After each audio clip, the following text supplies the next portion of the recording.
Hi everyone. This isn't like all the other videos I've ever made, and it's certainly not a game. Do not get your hopes up just from this guy right here. Essentially, on the 15th of May this year,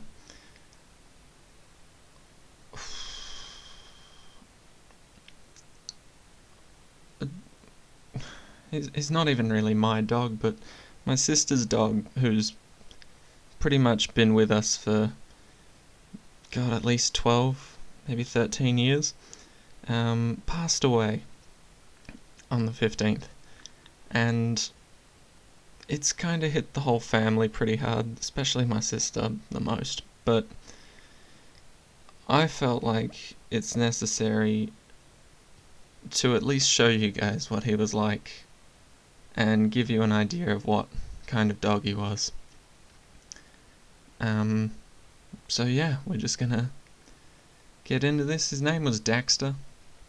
This is a sort of current photo, I guess you would say. It was taken probably a few months back, and for those wondering, yes, we did name him after the character Daxter from the Jak and Daxter series.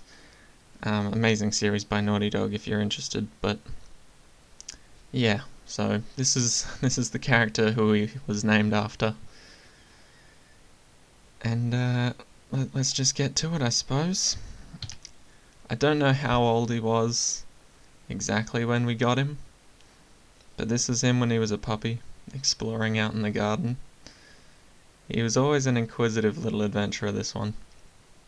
He was always trying to get in between things and underneath things, behind bushes, always trying to hide from us, run away. He was always such a playful little pup. And you can already see he's starting to get a bit chunky, but I think that's just this photo being a little less flattering. But yeah, he was always an active, happy little puppy. And then we get to the awkward teenage phase where he's sort of in between being an adult doggo and from his pup stage. So he finally got his collar there, and there you go, he's on a lead about to go for a walk somewhere. But yeah, this is his adorable little middle phase, and then before we fully reach adult, we've got adult slim. So yeah, this is when he was a bit on the leaner side of things. As an adult, he's just a happy little pup.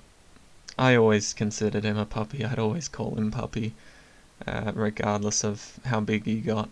But yeah, this is Daxter just enjoying his runs on the beach, happy as can be. Oh, and for those wondering, this is my dog, essentially. Her name's Lucy, and we basically had them together, and I think she was only like a few months, maybe a year apart from Daxter. But yeah, Daxter's passed away, and Lucy's thankfully still with us, but she's taken it pretty hard, just like we all are. But yeah, this was Daxter when he was a slim adult, I guess you would say. And then his slightly less flattering form of him being a bit more of a chunky boy, stretched out on the floor here, wagging his tail. We got a mid tail wag right there. And this is me waking up to find him sleeping on the couch. He usually sleeps in my sister's bedroom, but if Lucy's taken up too much space or he just can't find a comfortable spot, he'll migrate to a couch, whichever one's available at the time, and he'll just sleep there. Alright, now, I think, yeah, we're gonna get into a bit of a story time here, so I appreciate everyone that's watching, everyone that cares about hearing about my dog and their stories, and yeah, so I thought I'd just share some unique times that we've had together.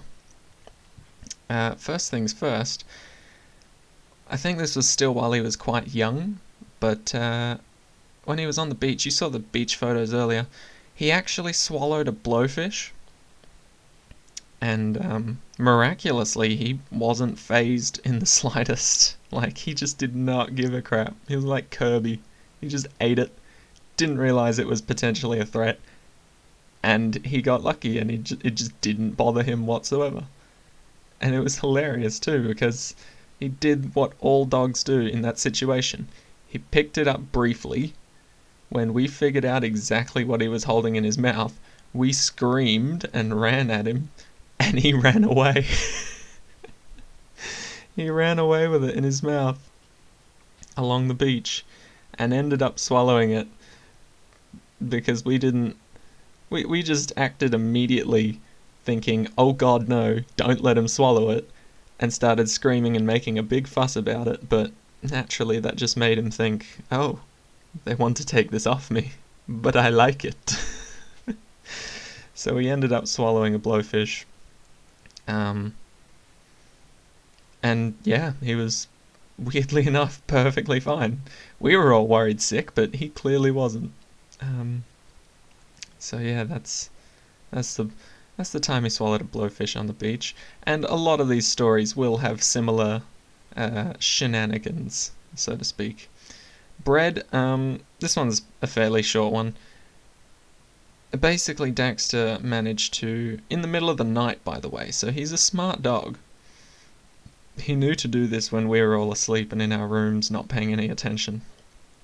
In the middle of the night, he managed to grab a loaf of bread, an entire loaf of bread, like, it was cut up into sections, like sliced bread, but he managed to rip off an entire loaf from the kitchen countertop, which is quite tall. Like, I'd say, if we're going completely metaphorically, Daxter is about the size of, well, this is not metaphorical really, but like, say Daxter was the size of the word Krispy here, like from the bottom of the screen to the word Krispy, the countertop would have been car hit or headbutt, at least. So he kind of did have to do a bit of a hop and like really lean his head up to grab it, but he managed it.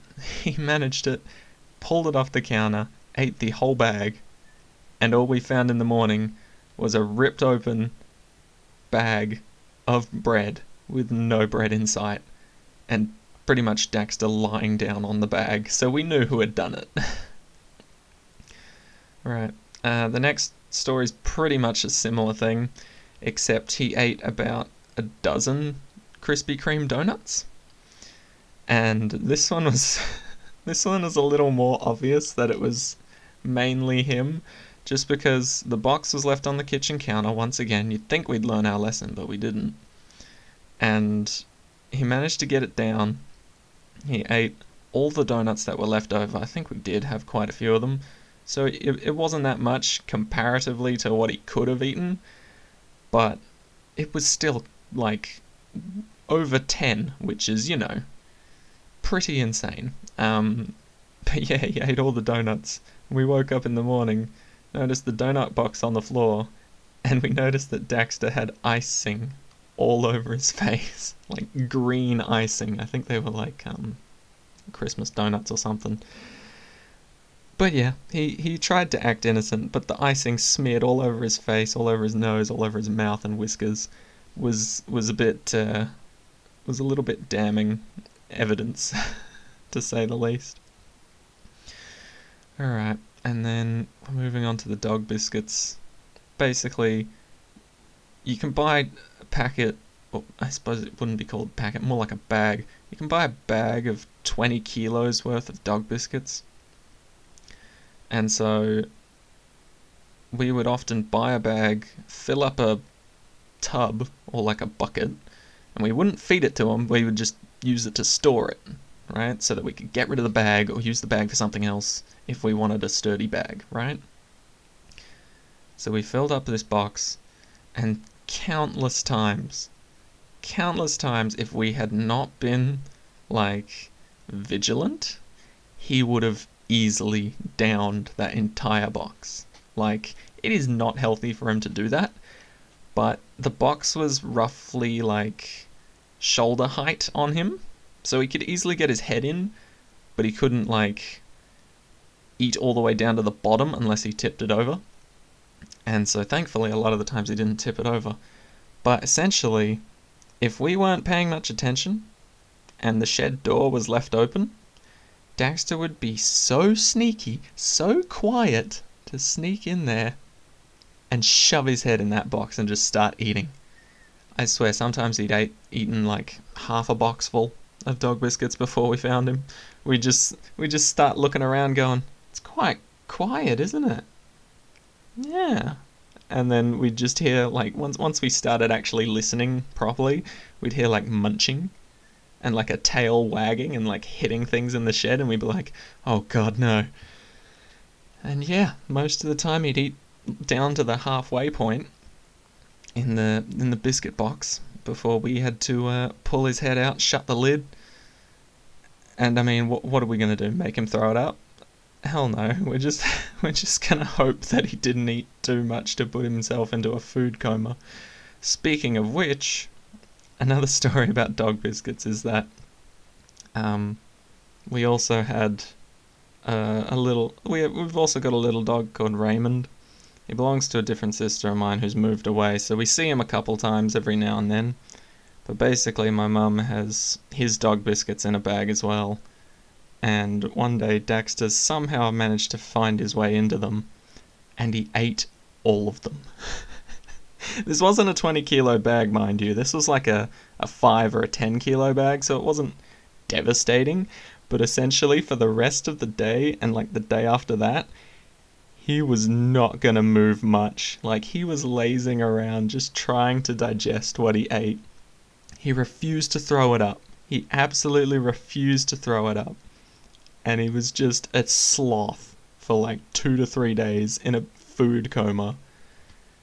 And we all knew that he was very pleased with himself the entire time that he was like that. Oh.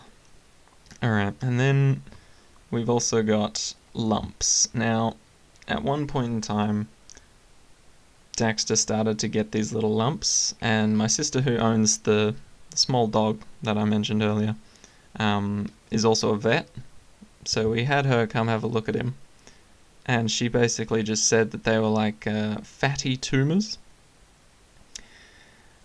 and that they were quite harmless. I think they're called lipomas.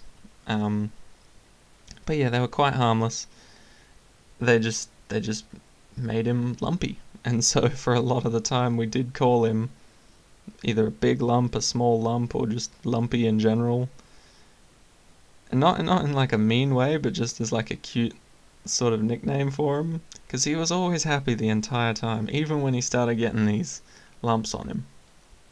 He was always such a happy puppy bouncing around. Like, obviously he couldn't bounce around as much after that, but he was still so smiley and happy nonetheless. And yeah. So onto the random bones. Oh god, I'm still worried about this, but essentially my mother would take Dex and Lucy on a walk, and then at one point in time, I don't know when this started happening, maybe a couple years ago, Daxter would just bring back a bone, because essentially what would happen was my mum would take them on a lead out late at night, so there was like hardly anyone else. She'd take them out to a certain park, let them off the lead so that they could go out and run, play, do whatever they wanted, just have free range, and Mum would keep walking. When she got around the actual path on the park to the end, she'd whistle loudly to call them back. They always came back. She'd put them back on the lead, walk them home, and that would be it. But during that time when they're off the lead, she didn't know what they got up to. She didn't know where they went. Sometimes they went into the lake and came back completely filthy and stinking horribly. But other times, Daxter would bring back a bone. Now, we don't know where he got these from. If he dug them up, found them near the lake, or, I don't know, went up to another dog's house that was slightly the fence of another dog, and I don't know, maybe he swindled a bone out from under the fence or something. But some of the bones he was coming back with were quite sizable. I'm talking like it could have been a femur, or like at the very least, like maybe a not femur, not, is it humerus? No, yeah, humerus. Could have been like a humerus or a femur. Like, they were quite chunky sized bones. And for the most part, I think they did start off with meat on them. So it's a little bit concerning. But at the same time, just seeing how happy he was when he came back from a walk with a bone. And like, we'd question Mum about it, being like, oh, you got him a bone when you went out for a walk? And she'd go, no, he found it. And we'd be like, oh, okay. Right. Is there a lot of dead bodies where you're going, or... It was just so concerning for us. And yet, for him, it was like, ooh, I get to go out for a walk, and I can find a lucky bone to take home with me? Great! And like, for a few days in a row, it would become his sort of ritual, like as if there were more bones in the same area, but he couldn't carry them all with his mouth. So he'd go there another night and grab another one, and then another one. We were very concerned, but we really didn't pay much attention because he could run a lot faster than us, so we couldn't keep up with him, even if we did want to find out where he was getting these from. But yeah, you just bring them home, enjoy them for a couple days or a couple weeks, depending on how eager he was to get into them. But yeah, that's probably the most concerning story here, if I'm honest. The car hit. Basically, he didn't get hit fully by a car, but I think his front paw got hit or scraped, and so he was using 3 legs to sort of limp around at one point. We got him patched up fairly quickly, and he had like his bandage around, and then once all the bones and muscle and tissue, all of that got healed up, he was walking around happy as ever. He had to sort of get used to using that leg, but yeah, that was honestly not too much of a problem for him. I mean, he got hit. He managed to walk all the way home. Like, this was probably a trip when he was out with my mum, just before she got the lead back on him. He must have got clipped in his, I think it was his front left leg. So he was fine walking on his other 3 legs until we got home, and we were able to take him, or until Mum got home and we were able to take him to a vet to get patched up. Now, headbutt. You see, there's quite a lot of headbutting involved with Daxter. I don't know when he started doing this, but this was like his adult times, or adult... I'd say when he was a bit more chunky as an adult, he started doing this. But essentially he realized he could be his own bulldozer. And so this happened quite a lot when we were making a fuss of other dogs.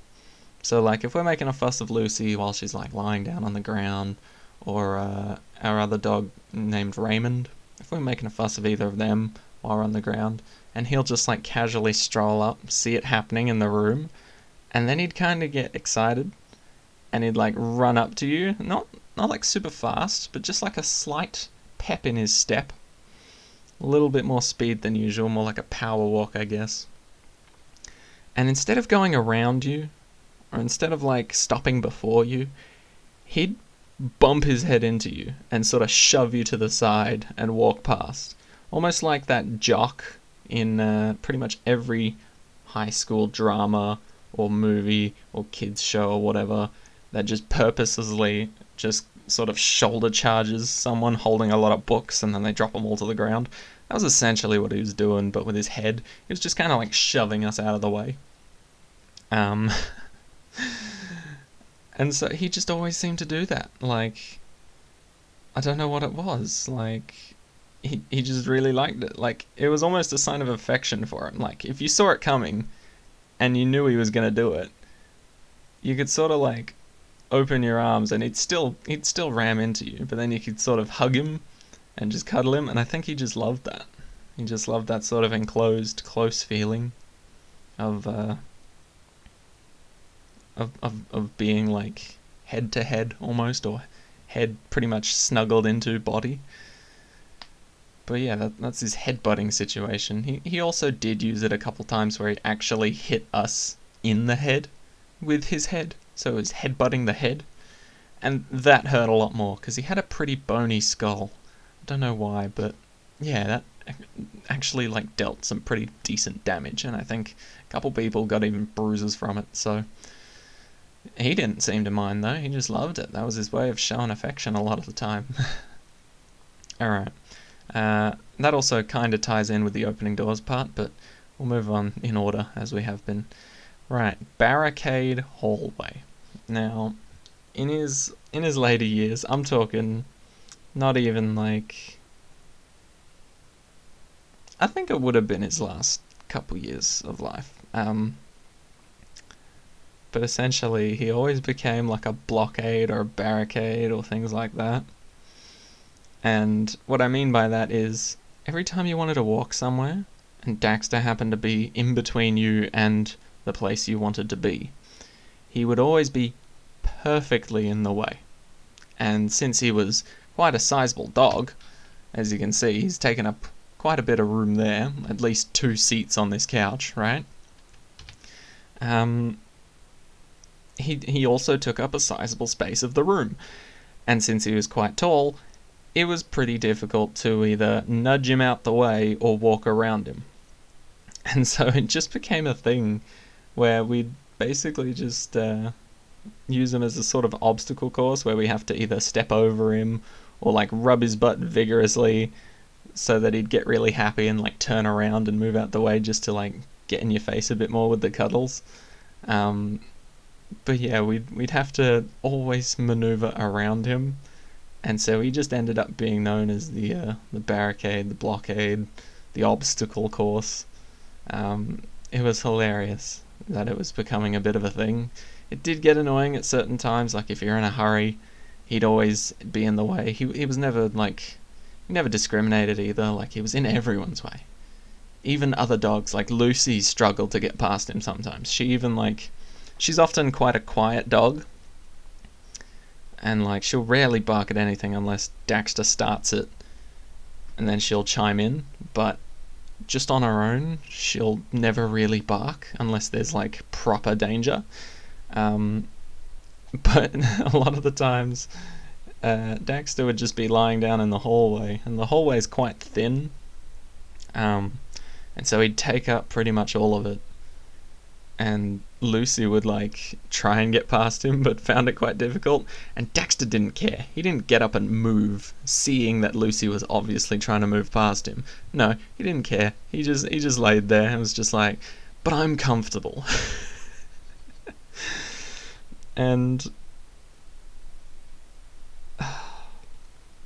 so Lucy would just get sick of it and then bark, and then we'd be all like, oh shit, something's wrong. Lucy's barking, she never barks. And then we'd come out just to see that Daxter was lying down, taking up all of the hallway, and that she couldn't get through. But because she had barked, it had not only told us that something was wrong, but Daxter also thought something was wrong, so he'd get up and start barking at literally nothing, because he actually started it, but obviously he didn't realise that. So he'd go out and bark like at the front door or something, thinking someone was there, and Lucy would be like, oh, I can get through now, see ya.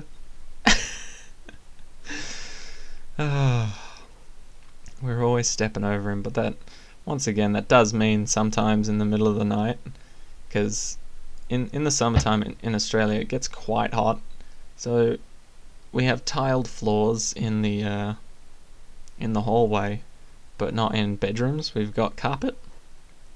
And so sometimes he'd lie down in the hallway at night to go to sleep, which meant if any of us woke up early, like my dad always wakes up early for work, or I'll sometimes wake up quite early, there's quite a high chance we'll trip over him if we're trying to like not keep the lights on or not wake up completely.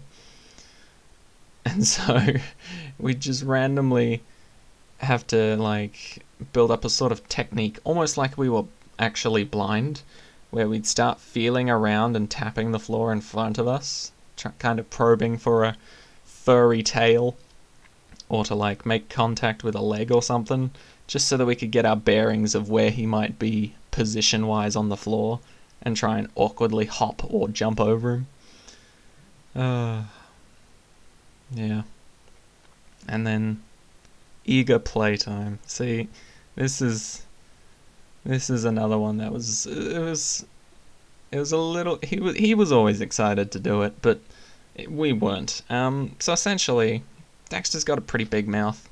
I don't know if there's any visuals, but you can kind of see it. It goes up to there and pretty much around there, and that's only when he was sort of like he was sort of still growing into his natural curved shape. But essentially, he'd fit a toy easy enough into his mouth. But if you're making a fuss out of it, and you were turning it into sort of like a tug of war, essentially, instead of you kind of grabbing the toy and initiating the tug of war by you trying to get the toy, him trying to keep the toy, essentially he really liked tug of war, and so instead of you having to initiate it, he'd run up to you and sort of have the toy in his mouth, but he'd press it up against your leg and start gnawing at it. Now, it might seem adorable at first, but it essentially means that he was kind of pinching your leg every now and then with his teeth as he was trying to push the ball into your leg for you to sort of grab it, or the toy for you to sort of grab it and start playing. And so he was kind of just like nipping slightly at your leg, like pinching you almost. And so, like, once again with dogs, if you sort of look excited, they'll just keep doing what they're doing, or they'll try and like sort of keep the game going. So whenever he was doing that and we were actually getting hurt and feeling pinched and start running away, he'd think it was another game and chase us and do it again. And so he was always leaving marks on people, but it was never intentional to actually hurt anyone. It was really adorable now that I think back to it, but yeah. And then opening doors, basically, I don't know when this was, but there's a sliding door on our back door, and there's a little sticking out part so you can sort of grab at any sort of height of the door as a handle, like floor to ceiling handle sort of thing, and you could slide it across to open it. And basically one time Daxter found out that if he went up to the door, stuck his nose next to the handle, and sort of flung his head to the right, he could open the door by himself. And so basically, from him randomly learning that, I think it was due to him being excited at one point. Like, someone had just come in through the garage door at the back, and the door was shut that led outside. And so he'd sort of run up to it. He'd be really eager to get outside, but he couldn't. And so eventually, over time, he just developed the whole put your nose next to the door and fling your head to the right technique to open the door. And basically, he just perfected that at one point. And then my other dog, Lucy, slowly started learning it from Daxter. Now, they were the only two that were actually, like, had the mass behind them to do it. But they just learned how to open the sliding door. And not only that, but some of the doors in our house, like, that lead to bedrooms, I don't know if they're just crappy doors, but essentially, if you pushed hard enough, they would open a little. And then if you pushed a little bit more, they would open completely. And so he also developed a technique where he just kind of walked up to a door, put his head to it, so he like lowered his nose downwards, like pointing towards the floor, and then he just sort of pushed with his head, and he'd hear like a little bit of a click, and that would mean progress is being made, keep going. And so he'd do it again, and then the door would just randomly open. I think, I'm not sure what video it was, but I think if you go back through, I think it was a BTD6 video, but one of the videos, you'll just hear me sort of stop and look over, and then I'll go, oh, and then Daxter will just have like butted into my room, looked at me going, what are you doing? And I'm just chilling at my table going, oh, okay, so Daxter's entered my room. And then Dax would walk up, I'd pat him, I'd rub his cute little face, and then he'd be like, oh, okay, that's all that's going on, nice, and then walk out the room. It's just like a bloody cat. He just came to see what was going on, and he's like, alright, keep your door open. He's like, okay, I guess I will. So, I don't know if anyone knows what video that is, but God, I loved that. I absolutely loved that, because a lot of the time when I have my door closed, it's just to keep sound, like, from going out, like YouTube videos, me recording, things like that. And so just randomly, if he just burst into my room, I wouldn't really care that he had done it, but it was just hilarious to me. Like, he was just like, I don't like this door being closed, I don't know what's going on behind here, open. And then he'd be like, oh, okay, can I get some cuddles? I can get some cuddles, nice. Alright, I'm out. And he'd just leave.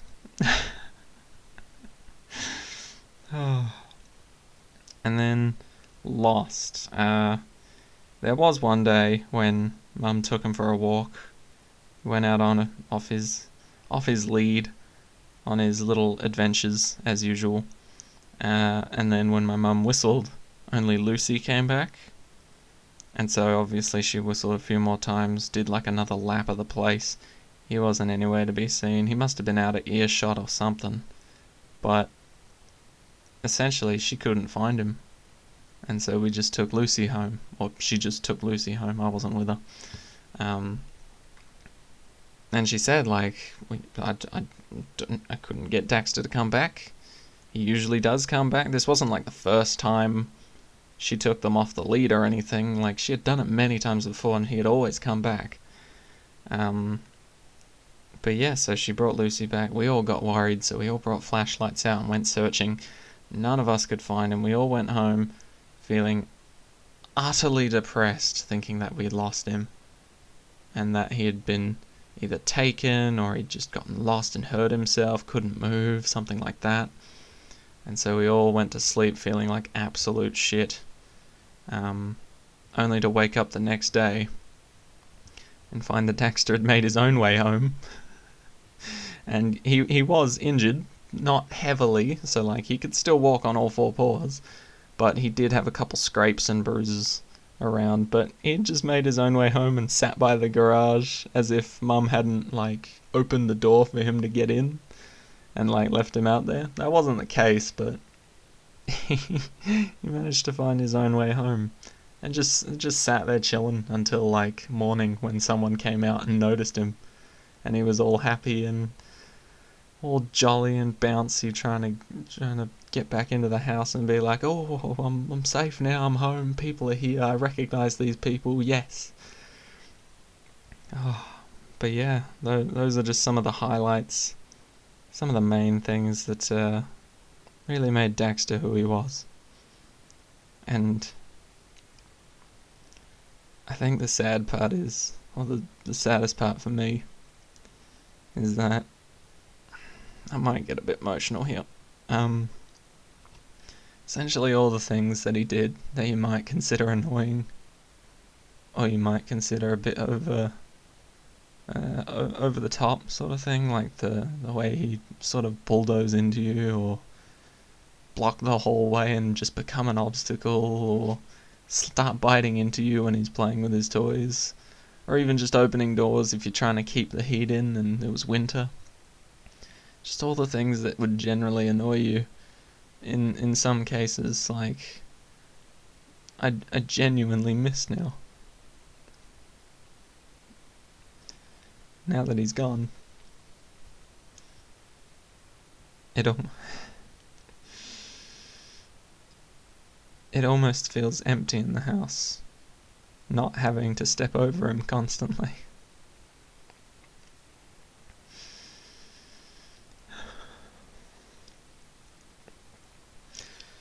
It's just that he was always in the way. Not in a bad way. He was always in the way, looking happy as ever. And now, when you walk around a corner in the house, it's just open pathway.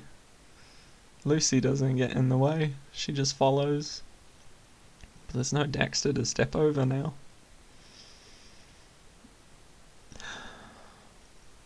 It's just really... It's surprising how empty a house can feel after just one member passes.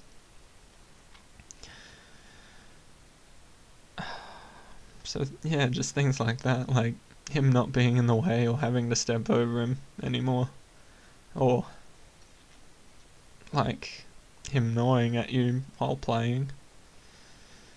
We don't have to fear for our legs anymore. Or just the headbutt. Like, Lucy sort of has it, but she doesn't have nearly that much force behind it. She just kind of nudges into you, asking for cuddles, but Daxter just bowled you over if you weren't paying attention.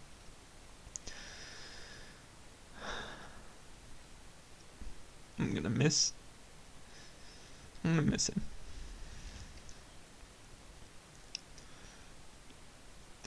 Even as a barricade in the hallway, like, I'm just gonna miss him so much.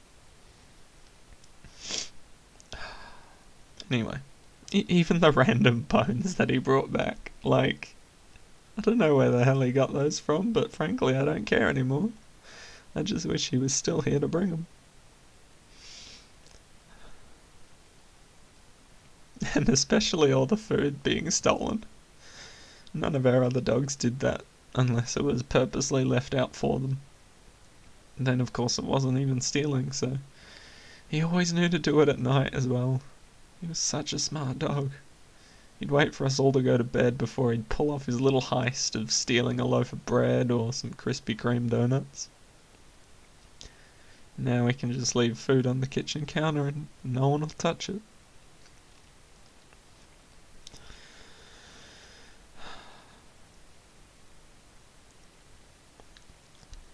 Alright, we're going to end on a happy note, just because I feel like these images, and maybe even these stories, don't always give you a full picture of what he was like. And so I've got just a couple videos, they're not too long, just a couple videos of what he was like as a puppy. Well, not as a puppy, I don't have the videos for him as a puppy, that's more my older sister's, because I couldn't record anything at the time. But basically, this is Lucy all grown up now. She's got a few grey hairs here, but this was only like a few weeks ago, actually. This is them basically just waiting for food, because right here is the shed, and I make them wait here, because I like to feed them around this area.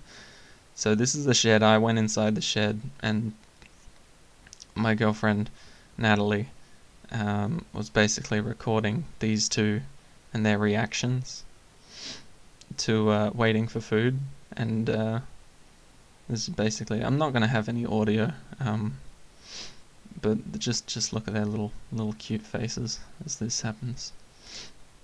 Lucy's got like a nice little happy smile, and then Daxter's got a mixture of like happy smile and almost concern, like he's pleased, but then he gets a little worried when I don't come out that quickly, and so his head starts to look down and he's like, oh, what's happening? Like, you can see his ears drop, and he starts to get worried as if he's not going to get fed, but he always does. But yeah, that's Lucy. She's always excited. Always excited, always wagging her tail. And then, basically, this is Daxter. Because a lot of the times we'd wake up in the morning and find him lying on a couch, like I said earlier. But this time, I wanted to get a recording of it, and so I was basically just getting ready for school. This was a few years ago, back when I was in high school. I was getting ready for school. I had my school uniform on and ready. I was just about to head off, but I hadn't left my room yet. So I left my room to find him there, and I thought I'd record it. And then this happened. Basically started creeping up on him, and he started wagging his tail even more. And then he got into a more comfortable position of belly rub potential. And then basically he just got up trying to get the cuddles himself, so I did pat him quite a bit here. And then I told him to like come over to me to get more face rubs. And he was just such a happy puppy, waking up in the morning. But yeah, those were just a couple of clips that we have that I wanted to share, I guess. Basically just give you a little bit of an insight as to what Daxter was like. I know this is a bit weird for me to do like a PowerPoint presentation on how amazing of a pup he was, but it's just hit me quite hard that he's passed away now. He didn't pass away horribly either. He passed away in his sleep. It was as natural and as nice as it could get, because when we woke up to find him, he basically just looked like he was asleep. And according to the vets, that just means that his passing was peaceful and there wasn't any pain, because some dogs struggle or they have seizures if they start feeling like something's wrong.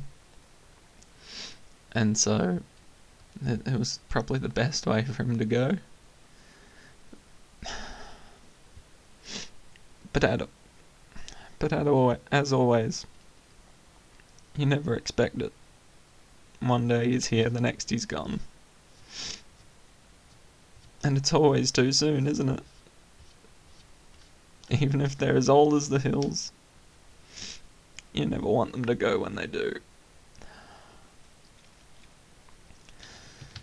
But yeah, I just wanted to share some fond memories. Hopefully give you guys a bit of a picture of what he was like. He was such a mischievous and yet clumsy doggo. He'd always be bumping his head on certain things, and it wasn't because he had like a condition or anything. He just wasn't all that perceptive. But yeah, I hope you guys can understand if I don't feel like the greatest mood when it comes to my next few videos. I'm really struggling to deal with this, and I think getting these good times and good memories out there is actually going to help me a lot. And I hope you guys get a feel for what he was like.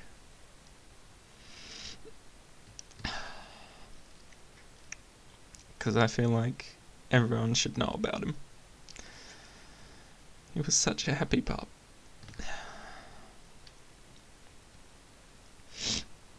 He was so good. Always smiling, always adorable, always adventurous.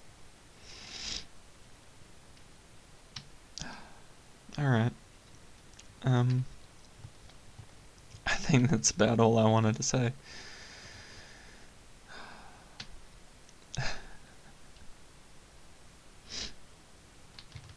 I'm gonna miss him dearly. There's definitely a big hole in everyone's hearts here.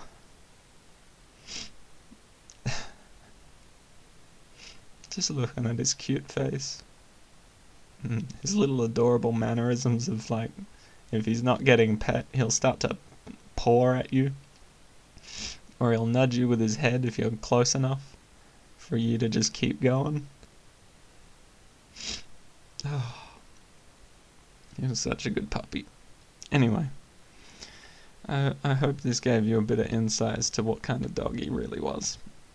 And yeah, I don't really know what else to say here, but I guess thanks for always supporting me. And I hope you'll forgive the slightly less energetic or excited tone that I may have over the next few videos, but I'll pick it back up. I swear. It's just gonna take a while. But yeah, thanks for thank you for watching my basically middle school template of a PowerPoint presentation. I mean, like this is the equivalent of how great my PowerPoints were throughout high school. And hey, it still got me there in the end. It still got me there. So I didn't do too bad. But yeah, thank you guys so much. Even if it's just like a couple people see this, I'm glad I got to pass on how great of a doggo he was. But yeah, I'll stop rambling now. Thank you guys.